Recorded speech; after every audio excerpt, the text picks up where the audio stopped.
Good morning, Twin Rivers. Welcome to day 2 of professional development. Sorry for that little hiccup we had here.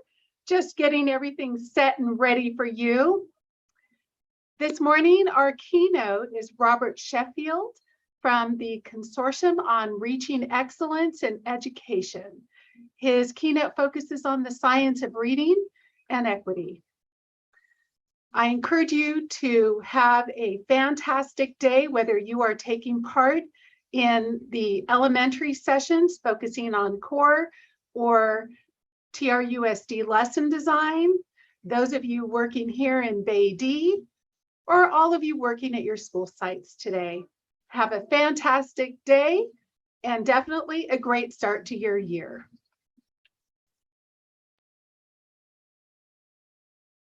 Hello, Twin Rivers.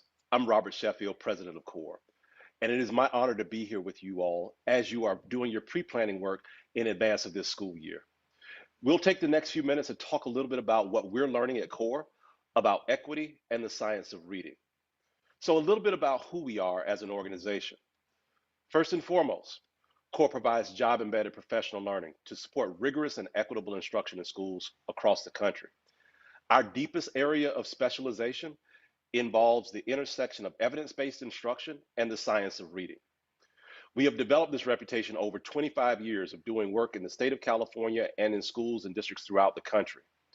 So we feel very strong and very confident that we are the right types of partners to work with you all as you continue to advance your journey to improve reading outcomes for all of your students. Our literacy consultants are some of the best in the country, and they know classrooms, they know instruction, and they know the realities of teaching. We are an organization, even myself, that are all teachers, and we feel very strongly about the mission of teaching and about the people that do that work. And we recognize that over the past several years, this work has become much more difficult for us. We had to transition through a COVID-19 disruption into learning from home. And for many of us, it was the first time that we had to think about teaching and learning through a virtual type of space. But we stood up to the challenge and we accepted it, and we had success in ways that cannot be measured at this point in time. We also recognize that as school transitioned back into some version of normal last year, that many children carried into the classroom challenges that they experienced during that point of disruption, but we stepped up and we met children where they are. Even in my own household, my youngest, Brooke, she was in kindergarten during that 2021 school year. And the picture that you see here is her after one of those very long and tiring days that included time on the computer learning. So we're very familiar with the challenges that we have experienced over the past few years. And it is our job in partnership with you to help you to make the transition back into stability and back into progress that leads to the type of outcomes that we hope to see from children. So a little bit about who I am. Firstly, I started off my career as a teacher, and I come from a family of teachers, and I'll talk a little bit about that in a second. My teaching training came from out of the Vanderbilt Peabody College, and I began teaching in the Volusia County school system around 2000. Also began to pursue my master's degree in curriculum instruction and technology around that time too, and had the opportunity in 2003, 2004 of moving into the school district office and primarily working on professional development for teachers across our middle schools and our high schools. That time also allowed me to really begin to take my first step in my own journey as an equity leader. And I had the opportunity of working with the types of programs that help children to become college and career ready, and the types of data systems that help educators to identify which children were showing readiness earlier, how we can move them into those pathways, and be sure to close many of those equity gaps within our systems. That work led me to time at the College Board, where I spent 8 years working with school districts throughout the country, many of the most innovative districts in the nation, as well as many of the most challenging systems in the nation. But I learned a lot of lessons during that time period, and many of those lessons will be shared as we go through our time today. Also worked at West Ed, primarily focusing on issues related to teaching quality, school leadership, school improvement, and family and community engagement. After time away from the classroom, I also stepped back into the classroom in 2015. And began to work at Cal State Long Beach in their teacher preparation program for history social science teachers. And during that particular work, I spent a significant amount of time trying my best to instill foundational values in pre-service educators that will translate into their teaching and translate into the types of relationships that they have within their school communities. And also instilling within them a set of foundational practices that will help them to become great teachers as it pertains to their subject matter expertise and also how it pertains to the ways in which they relate to children. Work has also led me to the position that I'm now in as president of CORE. But my journey as an equity minded leader and as an equity focused teacher actually starts within my family. The two beautiful ladies that you see here are my Aunt Juanita, who's 97 this year, and my beautiful mother, Maddie Sheffield, who is 78. Both of these women spent their entire careers in the field of education. My mother in particular spent her time in classrooms of first graders, second graders, and third graders, even teaching two of my older children. My mother was the type of teacher that was always assigned the most challenging students, the students who needed the most types of support, the students who needed the best literacy instruction. And when she came home, she instilled many of those types of values into me around how you care for others, and in particular, how you think about teaching at a very high level. My aunt was also a principal, and my aunt is also the standard bearer in our family as it connects to college level education and moving into teaching. So there are three other siblings that are not within this picture who all became teachers. And I do believe that this vision actually was instilled within them by my grandfather. He was a man that only had a fifth grade level education, but he went on to become an extremely successful construction worker, specializing in the installation of tile work in particular. That allowed him to care well for his family. And he also put a vision into his children, my mother, my aunts, and my uncles, that education mattered. And in particular, how you serve your community matters as well, too, leading them all to become teachers. I also imagine that my grandfather looked out of his front door each and every day as he went to work and saw the school across the street and saw teachers that had been trained at the Tuskegee Institute in Alabama by Booker T. Washington, the notable educator who was born into slavery, but was talented enough and strong enough and capable enough to start a university within 15 years of being an enslaved person. Dr. Washington planted schools throughout the South, and my family benefited from being able to access those schools and access the opportunities of those schools. But I also believe that my grandfather benefited in that he had a very clear vision of the type of educators that he wanted to see from his children. And I know that he cared deeply about this notion of teaching because in my last time having the opportunity of sitting with him and seeing him, he's identified my daughter Jai, who's the cute one over here with the puff tails, as a potential teacher. And he said to me in his very Southern Florida dialect, "That's your teacher there, boy." And I hold that vision still within me. Ryan is the little guy that's being held by them. And both of these children are now high school teenagers. We don't know what Jai is going to do, but we do know that the vision has already been spoken into her about idea of education and the idea of teaching. So one key point that I've learned on my journey as an equity-minded leader is that education is an intergenerational asset. It's extremely important for us to ground our thinking on equity and our practices on equity within this notion.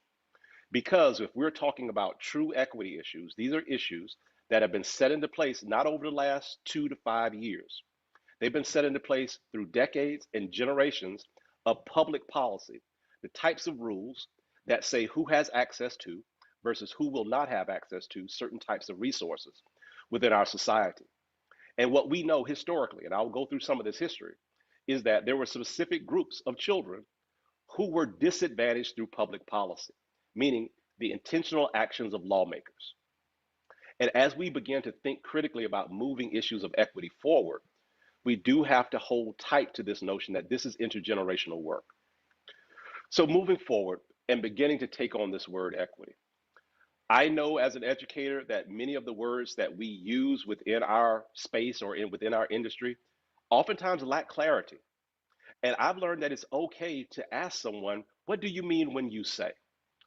And equity is typically one of the words where I will always ask that question because I've come to understand that there's a lack of precision within the communication that we have as educators about meaning. So I'm going to also lean in now and give you a little bit more about how I think about this particular word. What you will see typically amongst equity thinkers are folks that lean heavily into the human side or folks that lean heavily into the system side. What I've learned is that it is extremely important to lean into the human side, meaning we have to think critically about the ways in which we interact with each other within public spaces, as well as how we gain access to everyone within those spaces through our ability to check our own biases and recognize that humans are humans and we need to approach people in ways that offer respect, love, as well as care. Now, with that being said, I am primarily still a systems thinker. So that means that I think critically about those points that I just noted on about the humanistic side, but I also think critically about the ways in which we are organized to produce certain sets of outcomes for ourselves as well as for children. So that means that I spend a significant amount of time examining structures, data, policies, practices, and procedures to understand what happens as we do the work we do, so that I can also understand why we produce certain types of outcomes.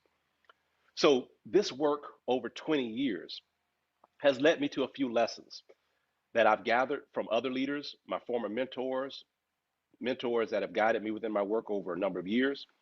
And here are a few of those ideas. Equity work addresses disparities that exist between student groups. A disparity is extremely important to identify in equity work because it allows us to quantify the size of the gap. And if we're identifying disparities, that means that we must utilize data. And that data must give us some sense of what is happening that is creating the variation between the outcomes in student groups. But we have to be specific about what those gaps are so that we can measure how those gaps are being closed or not. What we know happened during COVID, and it was highly predictable, is that disparities would widen because that's just simply the way that disparities function within our American society. When there's more crisis that comes into communities of color and into communities of poverty, disparities widen. We should expect that because that's how the numbers behave. What we should not expect is the consistency and the reliability of those numbers. That is where we must step in and intervene. Next key idea here is that educators must develop an understanding of the phenomena that create the disparities, and it must be informed by knowledge of past and present educational policies. What should not be informing that phenomena are our biases, our stereotypes, and our prejudice, because we know for the most part that that does not help us to address the gap. In some cases, it exacerbates the gaps that we see within public education by relying upon stereotypes and ignorance and other forms of stereotype that do not give us true information. Once we begin to start understanding this phenomenon, we've got a hold on knowledge of the past and present types of educational policies. It is super important for us to then begin to lean into the evidence base that shows how educators, in some cases across the globe, are working with student groups to close gaps. With that part being said, it's also critical that we know that simply because an idea or the intervention has worked in another setting, that we can't simply just believe that we can replicate it and that it will work in our own settings. We have to do a critical analysis of what our own level of capacity is to take on an intervention and recognize how we need to adjust, change, and grow in order for that intervention to flourish within our communities. But the key idea here is that the best evidence must be applied within the context of the school community. So these are a few lessons that I've learned, and for the most part, this is the way that I think about my equity work. And I'm going to walk you through what this looks like and how it plays out for one particular group of students. The first idea is that we have to identify the disparity. So we're going to go with a very common disparity that plays out within communities throughout the country. And that is the disparity that exists between the performance of white students on standardized assessments. In this case, we're talking about NAEP, 2019 Administration of the Reading Assessment, and non-white groups of students. At this point in my professional career, I'm able to look at these data and I can tell you historical education policy narratives around the performance of each of these subgroups. I don't have to rely upon stereotype. I don't have to rely upon prejudice. I've done the work, and it's historical work. And in many cases, this work is right out in front of us, and it's not hard to find. And I'll show you some of those examples as well, too. But for each one of these groups, Black students, Latino students, Indigenous students, there were policies put into place, local, state, federal government, that disadvantaged students for long periods of time And to a lesser degree, there are policies that have been put in place to advantage students as well. But what we know is that not enough of those policies have been put into place to begin to adjust and help us to address these performance gaps. So how do we begin to try to make sense of this? We have to begin to lean in to understand the phenomenon. We have to begin to think about the policies, past and present, that have created these types of conditions. So when we begin to talk about the narratives associated with the performance of Black children, we actually have to start with the fact, historically, that African Americans were enslaved within this country for a very long period of time, and that the first educational policies that were set for us were policies to restrict our access to literacy. So what I've done in order to substantiate some of this claim is I've drawn from a text that is an 8th grade US history text that's commonly used throughout the country over the last 20 years. This text points out the basic reality. Enslaved people could not be taught to read or write. They were whipped for minor offenses and hanged or burned to death for serious crimes. And reading was a serious crime. And I'll walk through more about why that was the case. But education policy in this country starts with it being illegal for Black children to learn to read. The next key phase that we've got to think through is what happened post-slavery. When a set of laws began to spread throughout the country that we refer to historically as segregation laws, but if you truly want to call them out for what they are apartheid, meaning that rules were set at the local, state, and federal level to completely disadvantage one group of people. So it was just not simply about being separate and cultures being separate. It was truly about using the mechanisms of the state, the government, to further limit the growth of one particular group of people. So what we know in terms of literacy policy and education policy was that there was purposeful and decisions that were made to restrict access to resources. This quote gives us a very good indication of what that looked like and sounded like. Southern states spent much more money on schools and other facilities for whites than on those for African Americans. Why is that significant to us here in California? Still within this country, most of the Black population lives in the South and is still living through the legacy of these types of laws. Many of the folks that moved and migrated to the state of California still have roots within the South that they can call out and name intergenerationally. And remember, education is an intergenerational asset.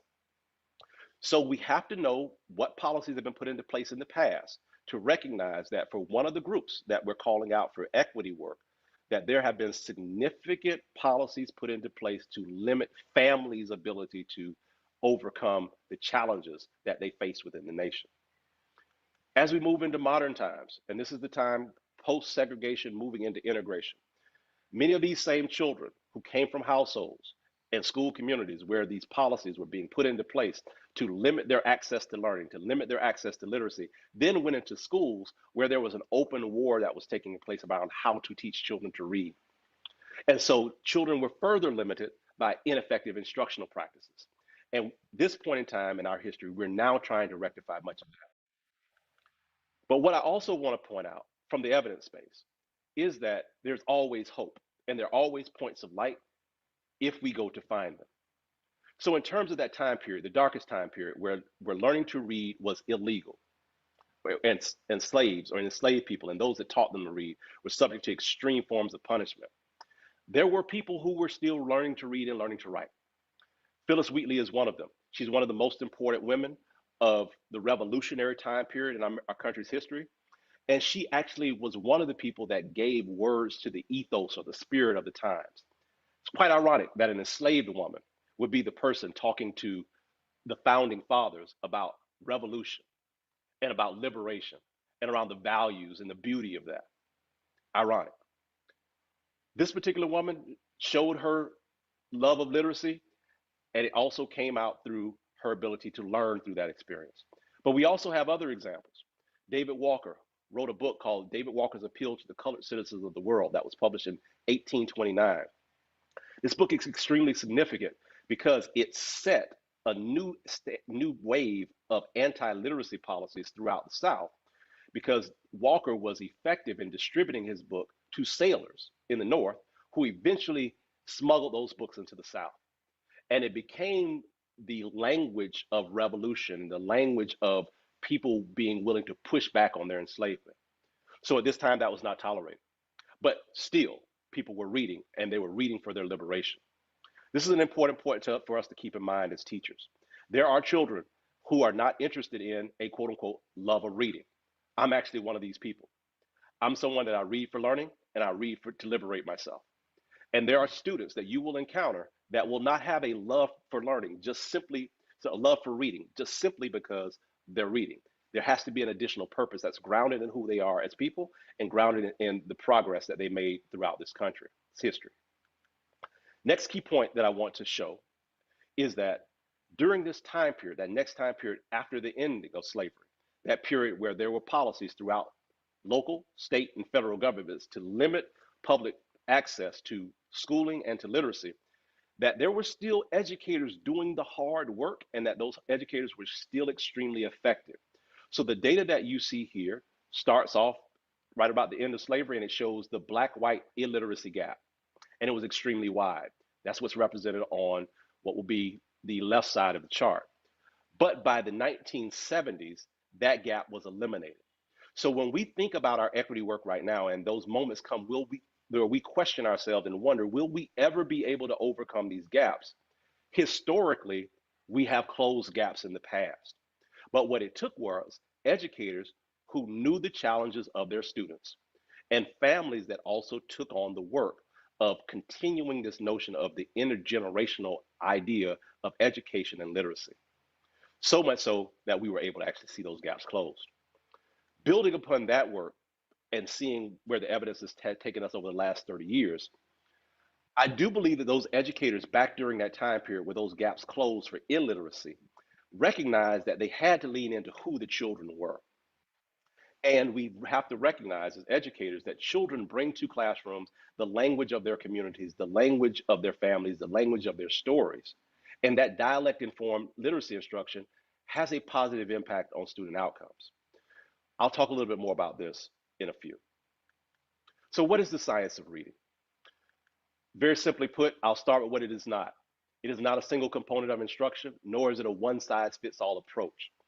It's not a political agenda, definitely as I talk about it and as I stand as an educator within this space. It's not an ideology or a philosophy, nor is it a program of instruction. Here's what it is.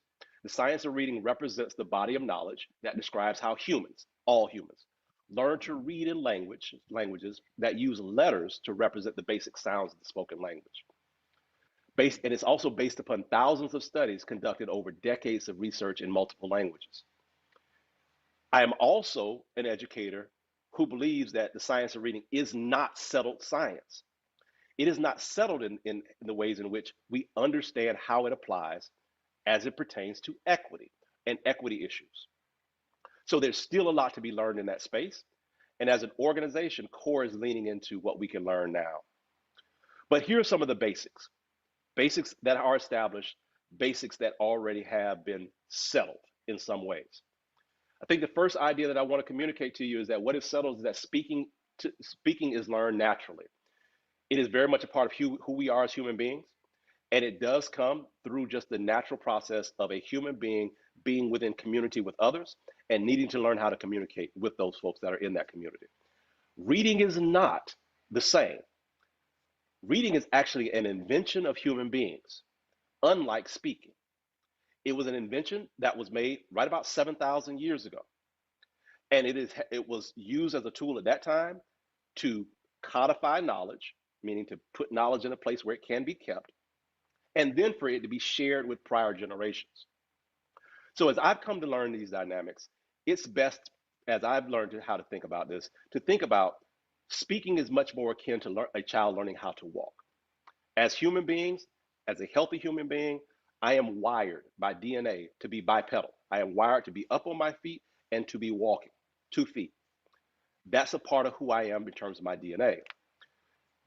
Reading is much more like learning to ride a bicycle, where I'm going to use many of those same faculties that come along with being a bipedal human being, being up on my feet, using those muscles, and being able to use that as a primary form of transportation. I can then use a tool called a bicycle to actually further optimize and become even more effective within my movement as a human being.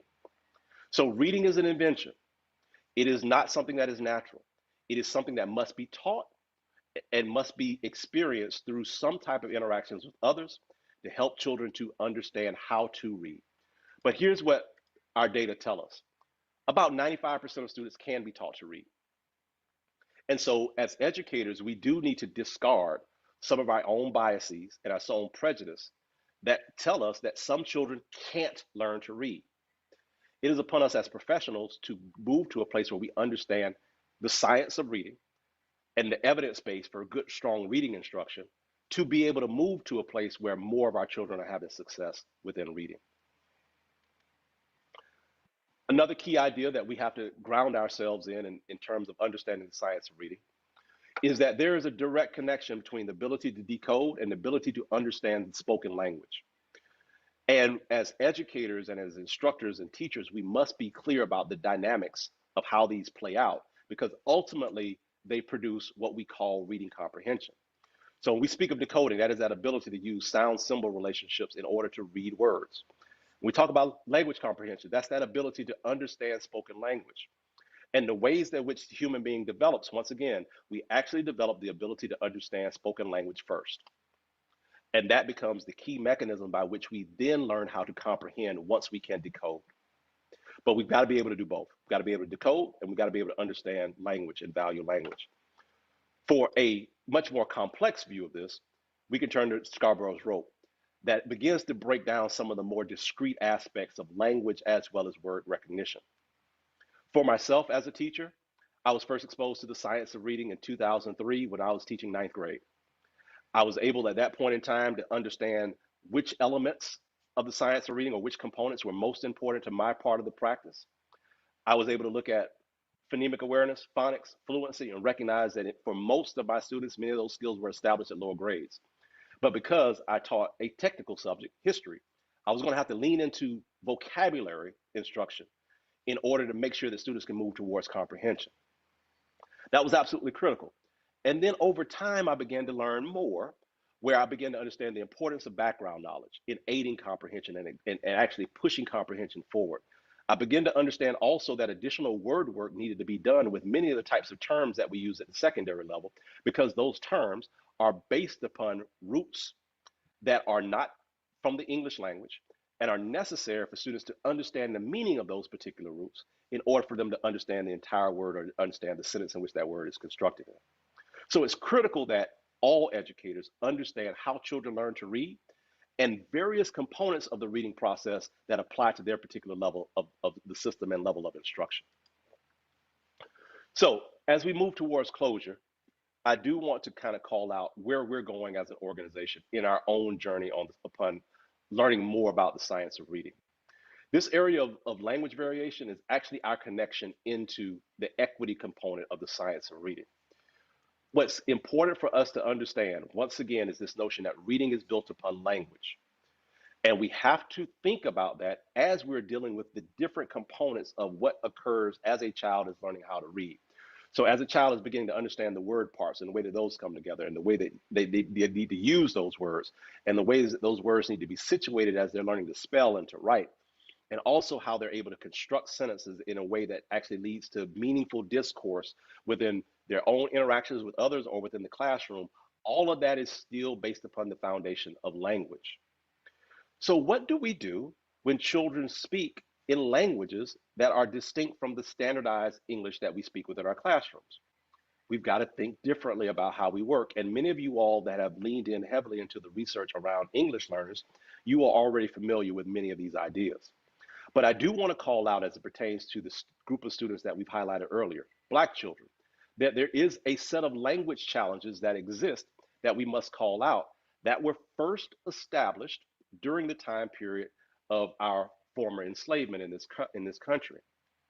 So going back again to our history book, it says that African peoples developed a culture that drew on the languages, customs, and religions of their West African homelands. So multiple types of ethnic groups were brought to the country. And in many cases, those people did not speak the same language. And they had to learn a new version of English that situated the patterns that came from West Africa. So a dialect emerged.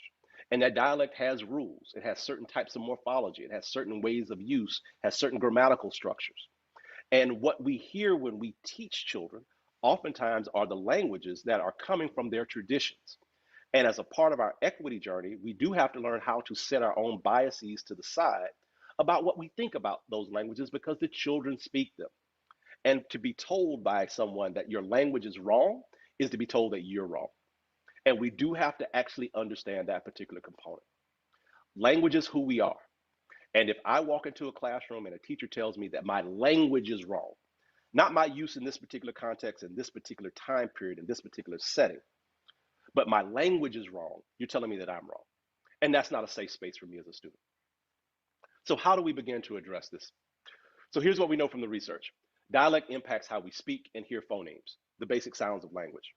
The amount of dialect that a child speaks impacts their acquisition of standardized American English and the rate at which they learn to read fluently. Last key point here that we've learned from evidence, the evidence shows that reading comprehension of dialect speakers improves as teachers show some level of value towards the student's dialect and begin to use strategies to help students to become aware of their dialect differences. The goal here is to help the child to code switch, which is a term many of us are familiar with. But there's a process, an instructional process that can aid that also can aid reading comprehension. So the researchers that we've been working with that have been developing our internal teams at CORE for the past year have shared a set of strategies with us that they've tested, that they've seen tested in other settings that can help us to bridge this gap in an equity-centered type of way to improve reading outcomes for, in particular, Black children. And for, like I said, those of you all that understand English language pedagogy and the research and practice behind it, you will see elements that are very similar because there are distinctions between being bidialectical and bilingual, but in terms of the instructional experience, much of it is still the same. So we will focus on things like contrastive analysis, where the child may use the language of their home environment, but what we try to do is we try to make sure that the child can distinguish between the two and actually learn at what point in time is it appropriate to use home language versus standardized American English. Next, we begin to move into the strategies that are associated with identification and being able to help make sure that children understand the ways in which parts of the words change based upon the ways in which they are being used or based upon the meaning that needs to be conveyed. Next is this notion of strategies that are related to transforming. And this deals primarily with morphology as well as syntax and helping us begin to move to this place where children know how to situate the dynamic words that they're working with within certain ways of structuring sentences. Understanding the grammatical rules change and they need to be applied depending upon the rules of standardized English as a part of their instruction and also as a part of what they're doing in terms of learning to read. And finally, formulation. And then this is where we begin to put all of the words together, moving away from the analysis and deconstruction of words and practicing to actually beginning to put everything together in ways that represent what we want to see with standardized English. So as I note this and bring this to closure, let me say what this is also not. We are not teaching children to speak in dialect. Children already know that. We're not teaching the rules of that dialect. Those rules already exist within the community and the community norms children around those rules. So we're not talking about that particular need. What we're talking about is valuing the beautiful language that children bring into classrooms and then using that as an asset to help them to learn how to read through various strategies that value their way of speaking, but also help them to understand a language that is different from the language that is spoken within their community, and that is standardized English. So the goal here is to help children to be able to be comfortable with who they are so that they can then also take on many of the challenges that this country has laid before them that they still must overcome. So this is a journey for us at CORE. We are at the beginning of this journey ourselves as an organization, but like we've done in the past, we will lean in and we will become excellent. And as your partner in this journey, just know that we will continue to evolve to meet your needs, and we will be with you along every step of the way. So I thank you once again. And just in my closing, I do want to leave you with a few points. Remember, education is an intergenerational asset. If we're doing equity work, we must know that equity work spans generations. Next key piece, We must develop an understanding of the disparities that we are trying to manage or trying to overcome as a part of our equity work. We then must understand the phenomena that actually have produced those disparities. And we cannot lean upon our own implicit bias, our own stereotypes, and our own prejudice. That leads us to the same set of results. And we know that we don't want those results. Finally, we must go to the evidence base and we must seek the success that has been had in the past or in the present with similar types of student groups. And those narratives are available. We just have to search for them. But we will be here with you to continue to help. And I give thanks for this opportunity, and I hope the best for this school year for each and every one of you. Thank you again.